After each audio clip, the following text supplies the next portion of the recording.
MathKlik. Mabuhay! Is any collection of objects can be considered a set? This lesson is all about sets and subsets and other basic concepts about sets and subsets. One important concept in many branches of mathematics is that of a set. Sa maraming antas ng math, ginagamit ang kaispang ito. Mula algebra hanggang geometry, trigonometry man o probability, calculus, topology, at marami pang iba. Ang set, kasama ang set operations ay pinagmumulan at ginagamit na batayan sa pagbuo ng mga mas matataas na kaisipang pang-math. A set is any well-defined collection or group of distinct objects.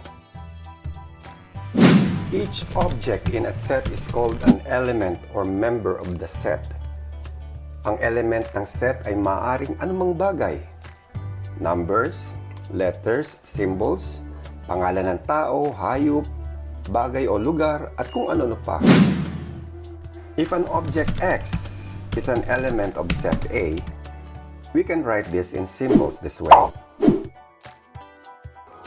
In symbolic logic, it is customary to overlap some symbols with slash to indicate the opposite meaning of a symbol. So if Y is not an element of B, we write this way. Kadalasan gumagamit tayo ng capital letter A, B, C, X, Y, Z upang pangalanan ang isang set. A set is defined so that we can always tell what are and what are not in the set. A set is said to be well-defined if there is no ambiguity as to whether or not an object belongs to the set. Sino man ang tanungin, kailanman itanong kung ang isang element ay nabibilang ba sa set, dapat malinaw o walang pag-aalinlangan na masasagot kung bahagi nga ba ito ng set o hindi. Sa paraang ito, mailalarawan natin kung well-defined ba ang isang collection ng objects. Let's look at these sets and test if each set is well-defined or not. Set A, whose elements are Indonesia, Malaysia, Philippines, Singapore, and Thailand. We can write this set in this manner.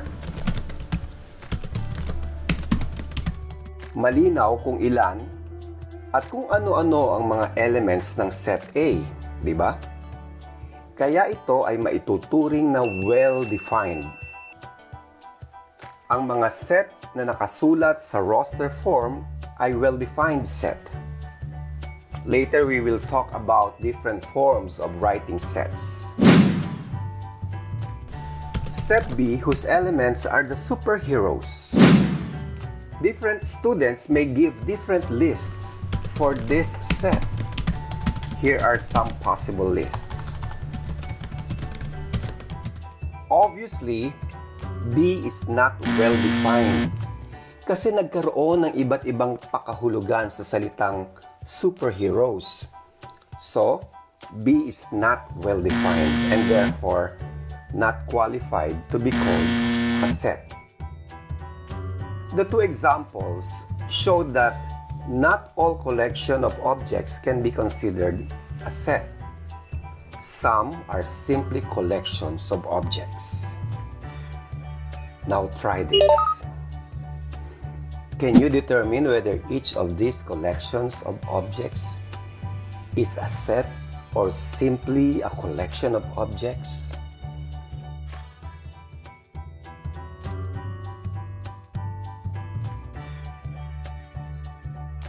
C is a set.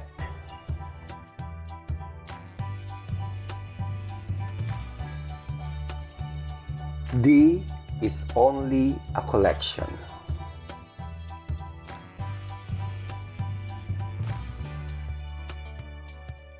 E is only a collection.